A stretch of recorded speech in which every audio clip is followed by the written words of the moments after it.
Welcome to the Real News Network. I'm Paul Jay. Well, the 2020 election has started. Essentially, certainly in the Democratic Party, the primary conversation is hot and heavy already. And there is a lot of discussion about progressives, as they call themselves, primarying corporate Democrats. Norman Solomon, who helped organize Bernie's Delegates Network, wrote an article recently in Huffington Post where he says he would like primarying to become a verb. It kind of is, maybe, but anyway. And that he talks about how the corporate Democrats are afraid of Alexandria Ocasio-Cortez and what she represents. Here's a little clip from Kamala Harris, who everyone is expecting to announce that she's going to run for president. This is, I think, she tries to walk a line which is not Clinton-esque, but not Bernie-esque either. Here's how she responded to the question of what she thought AOC, as Alexandria is known, means to the party. Do you agree that she could possibly, in this ideology of the socialist left, could splinter your party? No. I think that she is challenging the status quo. I think that's fantastic. I think that she is introducing bold ideas that should be discussed. And I think it's good for the party. I frankly think it's good for the country. Let's look at the bold ideas. And I'm eager that we have those discussions. And when we are able to defend the status quo, then do it. And if there's not merit to that, then let's explore new ideas. This is a question, according to her, about bold new ideas. But as I've said over and over again on The Real News, I don't think the division in the Democratic Party is simply about some new ideas versus some old ideas. It's about interests.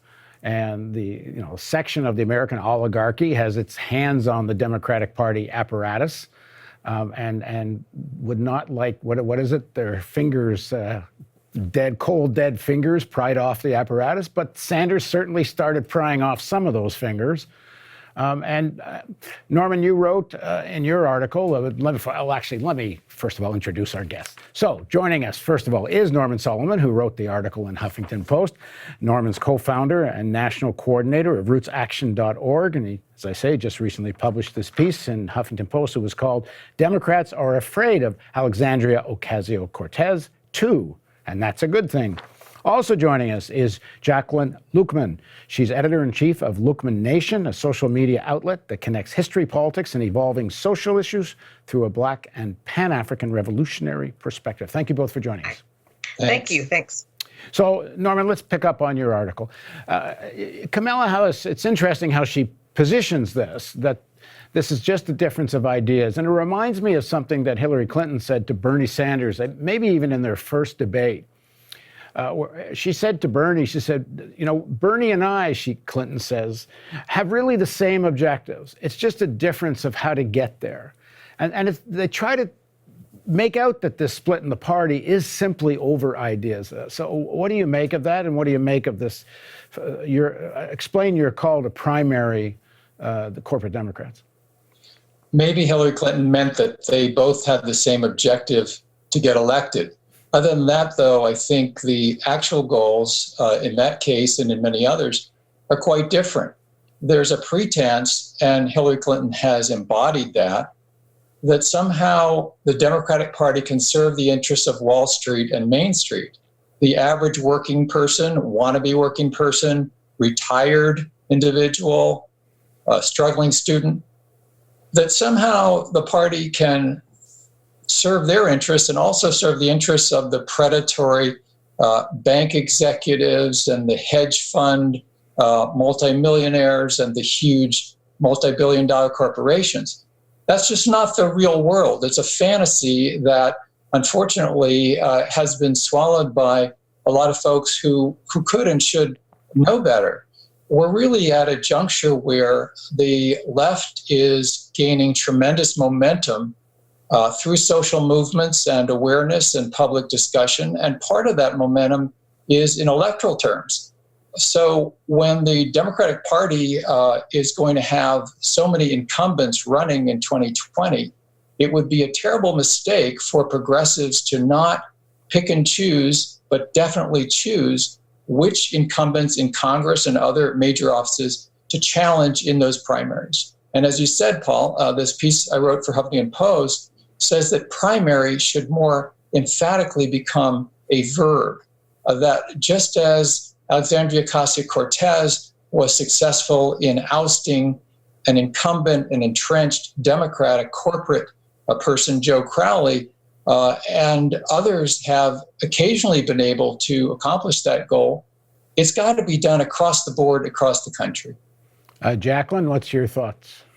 Yeah, I absolutely agree that primarying needs to be a verb. It needs to be embarked upon as a strategy that is well mapped out, that's based on policy, the policy differences between the establishment, corporate, and honestly, military-industrial complex-focused Democrats such as Hillary Clinton and others who have been pro-war, and grassroots politicians who actually represent the people. The major difference between the current makeup of the Democratic Party is these people were chosen by the Democratic Party.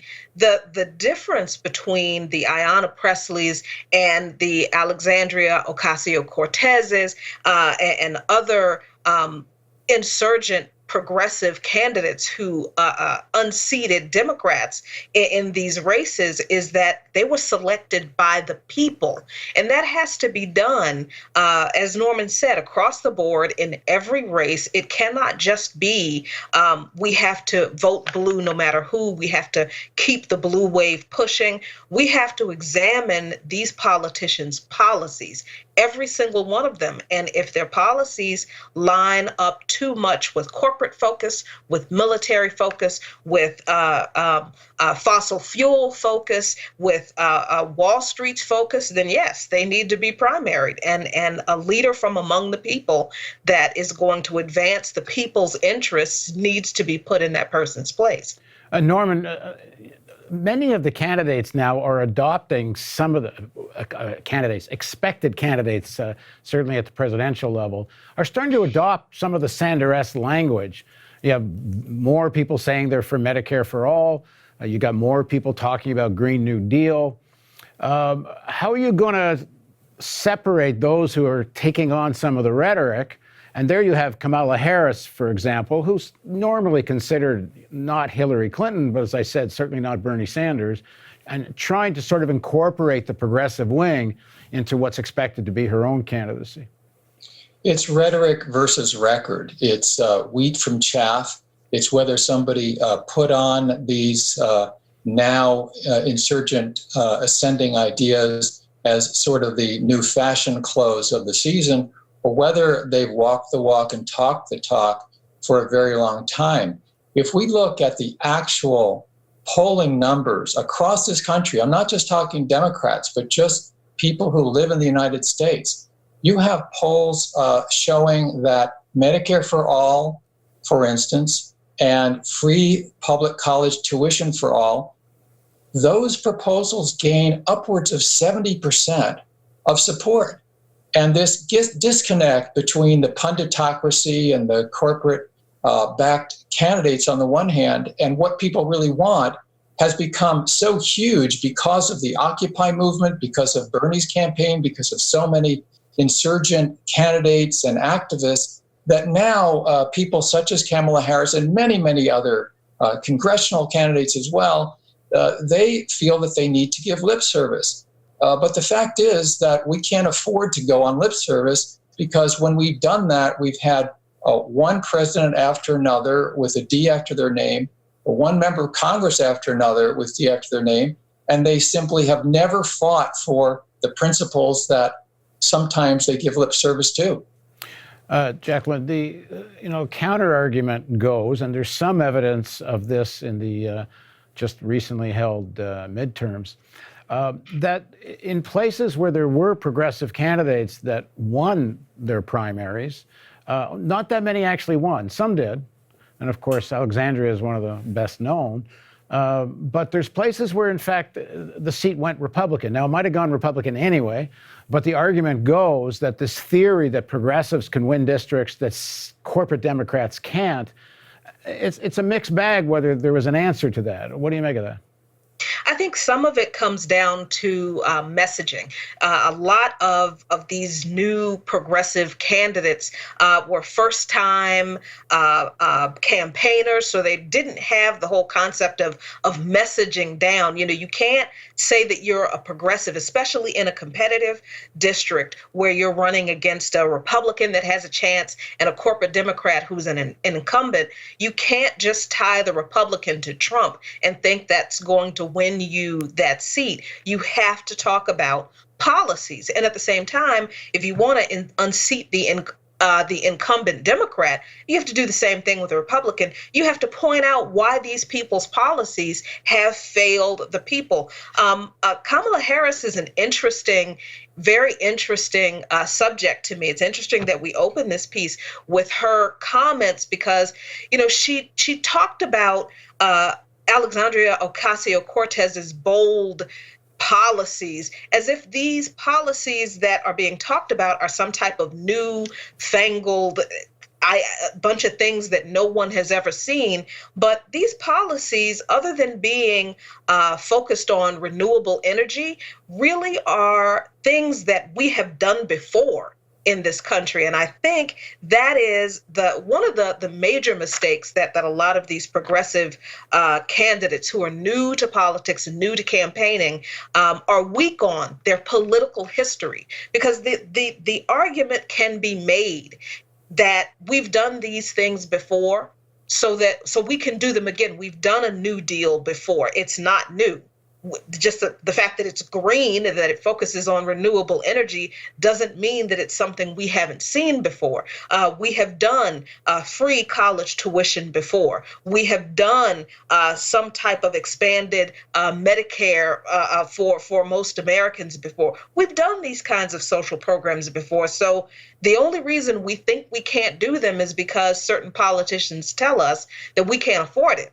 But these are the same politicians who continue to vote for unending war and continue to vote for a bloated military budget that no one ever questions how we're going to pay for. So some of these progressive upstarts need to bone up on their political history, right. and they need to be a lot more, I think, forceful in their delivery and challenging both ends of the establishment spectrum. As I was saying in the beginning of my intro, this is really a division of interest. This is, as you know, you said Wall Street versus Main Street. It's really quite a vicious fight, and it's going to get very vicious. At the last Democratic Party convention, you were part of the California delegation, and you were part of the Bernie network. You guys kind of got closed down there. You didn't have a lot to be able to say or participate. The Clinton forces used the party apparatus to basically they got Nina Turner not to make Bernie Sanders' introduction. Bernie eventually endorses, but the machine's very powerful. And as I say, because it's not just a battle of ideas, it's a battle of power. Some people are suggesting that this fight in the Democratic Party ain't worth it. Well, it's extremely important because if we care about power, then it's not just a matter of speaking truth to power or even also about power, as important as that is. It's crucial to take power.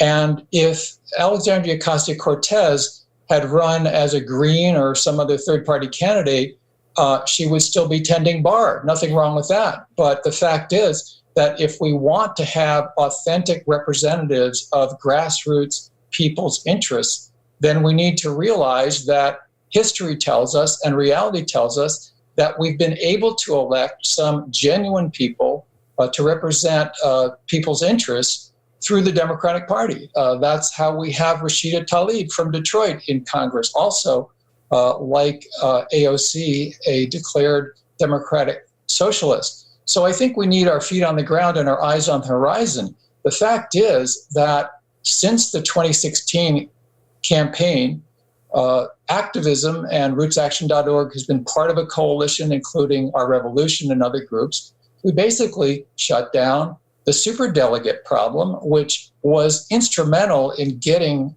Hillary Clinton nominated in the first place. Long story short, the starting gun goes off for the campaign, and one candidate, the establishment candidate, is already way ahead because of superdelegates. No more. There hasn't been a second ballot for a nomination at the Democratic Party convention since 1952. And now we know that there will be 0 superdelegates able to vote during the first decisive ballot. That only happened because people organized and fought like hell, sometimes necessarily nonviolently disrupted official meetings of the Democratic Party since 2016. So nothing gets handed to us on a silver platter. Like Frederick Douglass said a long time ago, power will never concede without a struggle. And I feel that a lot of folks on the left are accustomed to just complaining about the Democratic Party, that it won't roll over. Of course it won't roll over. We need to take it over as progressives. Jacqueline, there's a lot of debate about whether Bernie should be the candidate that progressives all rally around. It's still apparently a question in his mind whether he's going to run or not. I don't know. You hear, but it sounds like he's probably going to. What's your take on it? And if Bernie does run, should some of these other people that consider them progressives, the Elizabeth Warrens, the Tulsi Gabbards, and others, should they be running against him? I think some of those candidates are going to run against him, even if he does announce that he will run. Because again, going back to the discussion about power, some of these people aren't really interested in changing anything in this country, let alone within the Democratic Party. Because if they were, they would have endorsed Bernie Sanders the last time around, and they didn't. Well, Tulsi Gabbard did. I mean, she quit the DNC. Tulsi did, but Elizabeth Warren infamously did not. And those of us who were supporters of Sanders will never forget that. And we should not. Along with her inaction in regard to the protests at Standing Rock. But I am not in a position, and I don't like to tell people who they should vote for, who they shouldn't vote for. I am of the opinion that we need more than 2 parties in this country. I understand that we have a 2-party political system, but a lot of people feel justifiably burned by not just the Republican Party, but by the Democratic Party also, especially Black voters. We have not had a lot of our issues met, even by some so-called left politicians who are trying to push the Democratic Party to the left. So you've got a lot of people. Does that include Bernie Sanders? I think there are some questions with how Sanders ran his campaign, especially in regard to the southern states, that a lot of voters, Black voters, while they were happy to support him, really wanted him to do more in reaching out to them in those southern states. And also the issue of reparations is very, very critical to Black voters, especially facing the economic crisis that we are uniquely facing in this country that almost nobody else is. And we will be economically bankrupt in less than 30 years. Jeff Weaver, who was Sanders' campaign manager, it's been announced now that if Bernie runs again, Weaver won't be the campaign manager again. And Weaver was critiqued for a lot of these kinds of campaign issues and how the campaign was run in the South. Do you think that's going to make a difference? It will make a difference if Weaver is replaced by someone who actually listened to the criticism of Black Sanders supporters, Black Sanders staffers, and Black voters who reached out to Sanders to talk to him about these issues after his campaign. So it's good that Weaver won't be the campaign manager, but we're in a wait and see mode to see who his replacement will be. Yeah, I do believe that for people who think that the only option they have is to push the Democratic Party left, yes, absolutely, vote for progressives who can flood the Democratic Party and really push them left. But I also believe there needs to be a very strong movement outside of the Democratic Party that's focused on local and state elections where third-party candidates do have more of a shot and make more of an immediate impact than a national Democratic Party candidate would. Norman, on And the I would same two underscore- issues, on what do you make of the Weaver thing, and then also Jacqueline's last point on third party? Well, first, I very much agree with the emphasis to move outside of the Democratic Party with local municipal races. For instance, I live near Richmond, California, where there's been a coalition of Democrats, Greens, Peace and Freedom, other parties to engage in winning progressive victories in the city council, mayor's races, fighting Chevron, both inside and outside the electoral arena. On the ballot, those are nonpartisan races. And that's true around the country for cities, often in counties, certainly for school boards. And that's where we get around the juggernaut of the Democratic Party, where officials often try to block these sort of coalitions from gaining power. In terms of Weaver, whatever he did or didn't do, frankly, I think he's ill-suited for helping to run a campaign that melds the power of grassroots social progressive movements and electoral machinery. It's a very different thing to run an election campaign traditionally from being part of a social movement. And the best of all worlds is to have election campaigns that embrace and gain synergy from and provide synergy towards social movements. The traditional view of liberal politicians has been that social movements should be a subset of whatever election they're trying to win next, when actually it should be the other way around. Elections, very important, electoral campaigns should be subsets of the social movements that have always been responsible for everything we can be proud of in this country. It never comes from the top down. Most recently, for instance, gay marriage equality. It never came from the top. It came from people at the grassroots demanding what seemed to be impossible until it became a reality. All right. Thank you both for joining us. Thank you. Thank you so much. And thank you for joining us on the Real News Network.